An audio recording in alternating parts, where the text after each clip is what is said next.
Respecto al emprendimiento social, ¿qué tan fácil o qué tan complicado es escalarlo?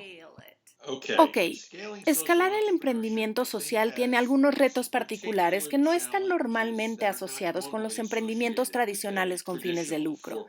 Desde mi punto de vista, la diferencia principal es, hay tanta gente en el espacio de emprendimientos sociales, en el espacio sin fines de lucro, incluso el gobierno está obviamente haciendo proyectos sociales, y la única forma de diferenciar tu proyecto es creando un movimiento.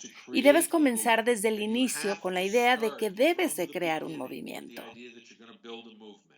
Una computadora por niño hizo muchas cosas correctas, cometió algunos errores, pero entre las cosas que hizo bien es que creó un movimiento mundial para proyectos uno a uno de computadores para estudiantes.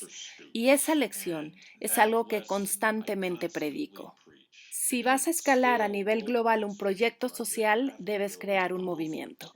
¿Cómo construyes un movimiento? ¿Es importante crear una buena historia o tal vez ser un buen narrador? Bueno, si tienes suerte, naciste siendo Martin Luther King o Nelson Mandela, eso lo hace mucho más fácil. De hecho, ya hay un cuerpo de trabajo realizado por académicos sobre cómo crear movimientos.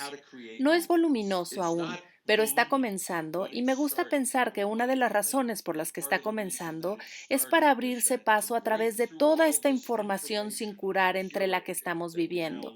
Los movimientos van a ser una forma eficiente para hacerlo. Mucha gente está diciendo que en este próximo siglo la inteligencia emocional y las habilidades emocionales van a tener una importancia crítica, especialmente como un diferenciador.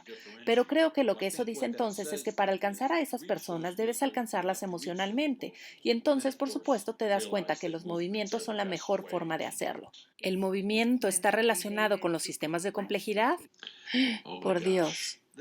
Esta no es una pregunta en la que haya aún profundizado mucho, pero mi primera reacción es que los movimientos generan redes que se autoorganizan, y tan pronto generas redes que se autoorganizan, has satisfecho las condiciones necesarias para los sistemas de complejidad.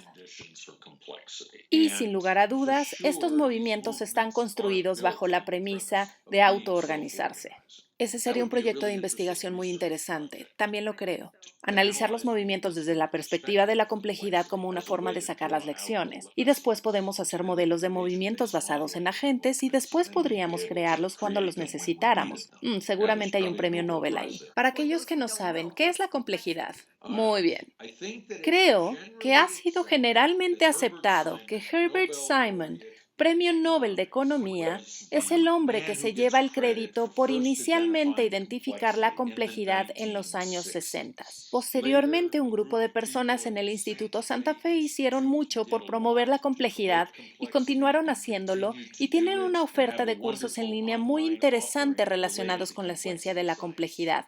La otra institución, no sorprendentemente, que tiene muchos créditos en el espacio de la complejidad es MIT, por supuesto. Hay ahí un profesor llamado César Hidalgo, quien ha escrito algunos buenos libros sobre complejidad.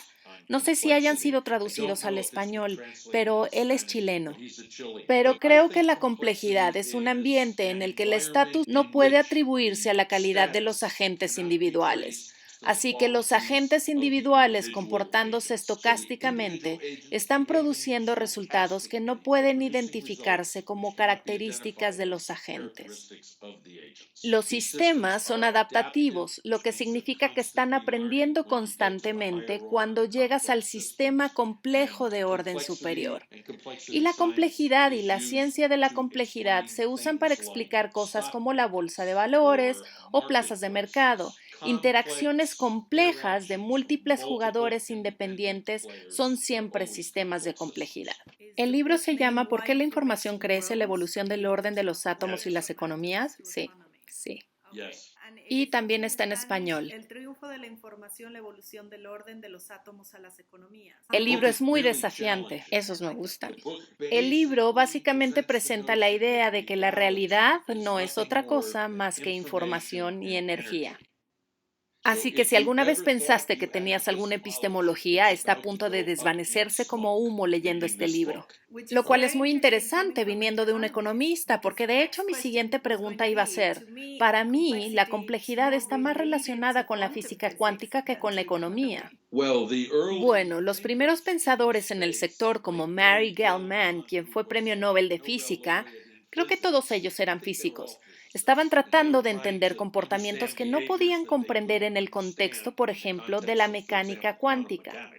Creo que así fue como se creó gran parte del fundamento de la complejidad, pero creo que de alguna manera es más sencillo para nosotros entender sistemas humanos de nivel superior, como la bolsa de valores, que entender el comportamiento de las hormigas, por ejemplo. Así que creo que por eso vemos lo que vemos. Hay un libro introductorio que me gusta mucho, que se llama Una guía para la complejidad, escrito por una mujer llamada Melanie Mitchell, quien está en el Instituto Santa Fe. Puede hacer sentido primero leer su libro y después leer a Hidalgo. Y por supuesto, él llega a la conclusión de que de alguna manera todo es energía e información, lo cual es básicamente lo que la mecánica y la física cuántica han estado diciendo, que solamente somos un holograma. Correcto, exactamente. Así que es lindo que llegamos a un círculo completo. Exacto. Así que solo para reforzar, todo está interconectado. Correcto, y que la realidad no es lo que llamamos materia. Correcto, así es. Are you listening? Damn.